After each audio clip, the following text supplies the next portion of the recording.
ताज्या बातम्यांसाठी पाहत रहा तीचा देशाच्या न्याय व्यवस्थेत खळबळ. हायकोर्टाच्या मुख्य न्यायाधीशांनी केला पदाचा दुरुपयोग. हकालपट्टीची होती मागणी. देशाच्या न्याय व्यवस्थेत खळबळ माजवणारी घटना समोर आली. एका हायकोर्टाच्या न्यायाधीशांनी आपल्या पदाचा दुरुपयोग करून अनेक कायदेशीर गोष्टीत मनमानी हस्तक्षेप केल्याचा प्रकार समोर आला. त्यामुळे त्यांची तातडीनं पदावरून हकालपट्टी करावी अशी मागणी सुप्रीम कोर्टाच्या एका न्यायाधीशांनी सुप्रीम कोर्टाकडे केली आहे. त्यावरती गंभीर आरोप करण्यात आले.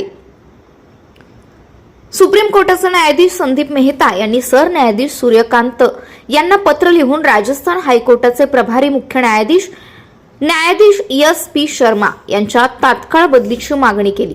न्यायाधीश शर्मा यांच्यावर त्यांनी पदाचा दुरुपयोग केल्याचा, रोस्टरमध्ये छेडछाड केल्याचा तसंच प्रशासकीय स्तरावर पक्षपाताचे गंभीर आरोप केले आहेत. या प्रकरणाला न्यायव्यवस्थेतील दुर्मिळ घटना म्हणून पाहिलं जात आहे. ऑगस्ट महिन्याच्या सुरुवातीला 3 वेळा लिहिलेल्या विविध पत्रातून न्यायाधीश मेहता यांनी सुप्रीम कोर्टाच्या कॉलेजियमच्या अन्य सदस्यांना देखील माहिती दिली होती. त्यांनी म्हटलं की न्यायाधीश शर्मा यांच्या विरोधात मला अनेक तक्रारी आलेल्या आहेत. या तक्रारी त्यांच्या प्रामाणिकपणावर संशय व्यक्त करतात. न्यायाधीश मेहता यांनी आपल्या पत्रातून मागणी केली की न्यायाधीश S.P. शर्मा यांना गैरव्यवहार प्रकरणी तात्काळ राजस्थानातून बाहेर इतर कोणत्याही हायकोर्टात शिफ्ट केलं जावं. जर त्यांची बदली केली नाही तर हायकोर्टासाठी हे चांगलं होणार नाही.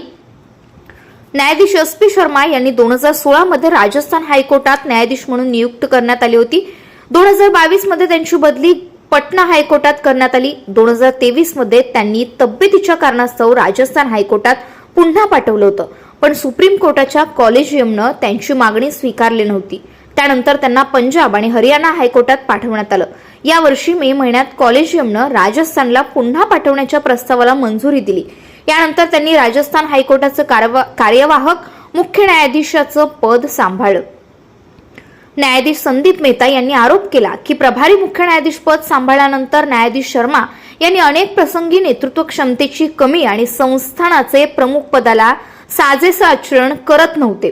तसंच त्यांनी अनेक केसेस ज्या दुसऱ्या रोस्टरमध्ये लिस्टिंग केलेल्या आहेत त्यांना अचानक मास्टर ऑफ रोस्टरच्या शक्तींचा वापर करून मागे घेतला.